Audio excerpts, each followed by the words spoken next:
La rétention des techniciens en esthétique pose un véritable défi à tous les détaillants de l'automobile. François Bonneville explique le caractère artistique du métier et les meilleures pratiques d'affaires pour conserver vos techniciens malgré la pénurie de main-d'œuvre. Ce que je remarque dans l'industrie, c'est que les concessionnaires pensent que c'est le salaire qui compte.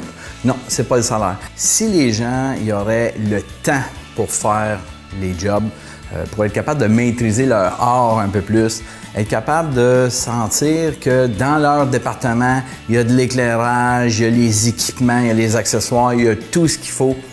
Moi, je te dis aujourd'hui, là, c'est pas juste le salaire. Les concessionnaires, ils n'ont pas réalisé que les techniciens en esthétique sont des vrais artistes. On carbure aux applaudissements. C'est un peu comme Céline Dion. Tu penses-tu vraiment que Céline Dion, elle chante encore pour l'argent? Non. Céline Dion, là, elle chante pour ça. Puis ça, on en a besoin. Un mécanicien qui change des freins, c'est pas un artiste. Parce que c'est pas de l'art. Tu démanges, puis tu remontes. Un technicien en esthétique, c'est de l'art. Et il faut qu'il sente qu'il y en ait, parce que c'est le souci du détail. Et il y a possibilité d'être meilleur technicien qu'un autre. Parce que celui qui voit les petits détails que les autres ne voient pas, il y a un avantage.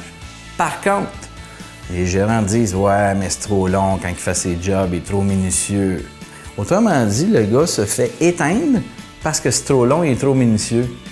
La véritable raison, c'est qu'on n'est pas capable de vendre ce temps-là supplémentaire. Et là, le problème, parce qu'on était capable de vendre ce temps-là de minutie parce qu'il y a des acheteurs. Il y a des acheteurs de ce petit côté minutieux-là. Il y en a qui aiment ça, faire bichonner leur véhicule puis mettre la petite coche de plus. Bien, si on avait cette opportunité-là, on ne serait plus sur son dos à y couper son temps tout le temps parce que son temps serait vendu. C'est pour ça que ça n'arrive pas en mécanique. Maintenant, j'ai dit à des concessionnaires de laisser la chance aux techniciens de prendre un petit 5 minutes pour livrer leur chef-d'œuvre, livrer leur véhicule. Il y a plusieurs avantages à ça. 1, ça remonte l'estime du technicien.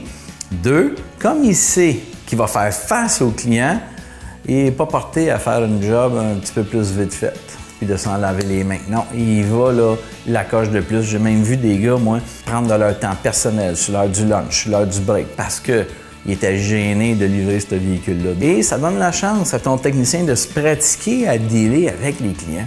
Parce qu'à un moment donné, il se pourrait qu'on dise à un technicien, toi, mon ami, tu vas appeler le client puis tu vas lui vendre les travaux supplémentaires. Parce que l'aviseur n'a pas le temps, le gérant de service non plus, personne n'a le temps, on n'a pas l'opportunité d'engager quelqu'un qui s'occupe de ça.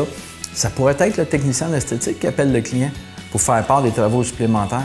Il faut juste être créatif.